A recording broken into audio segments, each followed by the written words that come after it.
Antoine de Saint-Exupéry, pilote-écrivain, écrivain-pilote, était avant tout un homme qui ne voulait pas discerner l'enfance du reste de sa vie.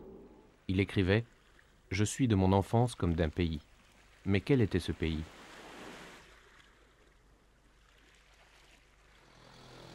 C'est dans les premiers jours d'été du siècle naissant, le 29 juin 1900, qu'Antoine de Saint-Exupéry naît à Lyon dans le quartier Bellecour, au 3e étage du 8 de la rue du Peyrat, aujourd'hui rebaptisée rue Alphonse Fauchier. Quelques années plus tôt, sa mère, Marie de Fonscolombe, de vieille noblesse provençale, est venue suivre des études au Sacré-Cœur de Lyon et épousait Jean de Saint-Exupéry, inspecteur dans une compagnie d'assurance et récemment nommé dans cette même ville. Alors, Antoine, premier garçon d'une famille de 5 enfants, est élevé dans une ambiance traditionnelle dont les rites familiaux et religieux bercent ses premières années à Lyon. Et l'écrivain qu'il deviendra plus tard, fréquentant le milieu littéraire parisien, écrira.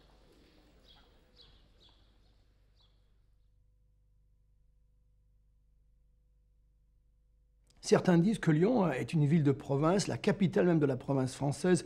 Ils voudraient y voir une ville de travail, d'épargne et une ville de religion. Il est vrai qu'à Lyon, certains, toujours les mêmes, disent qu'il n'y a pas de vie culturelle et que l'esprit est un peu étriqué. Mais quand on regarde bien, Lyon est une ville où il y a eu des entrepreneurs, où il y a une véritable culture au XIXe siècle, une littérature. Et je crois que, pour reprendre la parole de Saint-Exupéry, les beaux silences sont parfois meilleurs que les belles paroles.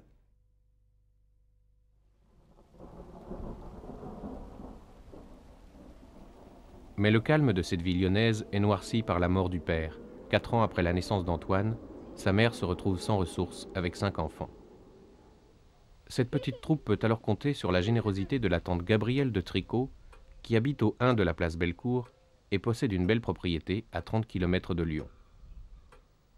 Désormais, la vie des enfants se déroule entre le château de Saint-Maurice de Raymond et l'appartement de la place Bellecour. Et c'est ce parc de Saint-Maurice qui sera le lieu de toutes les découvertes, de tous les souvenirs de jeux héroïques et d'activités créatrices dont Antoine, enfant émerveillé, émaillera ses livres de touches nostalgiques.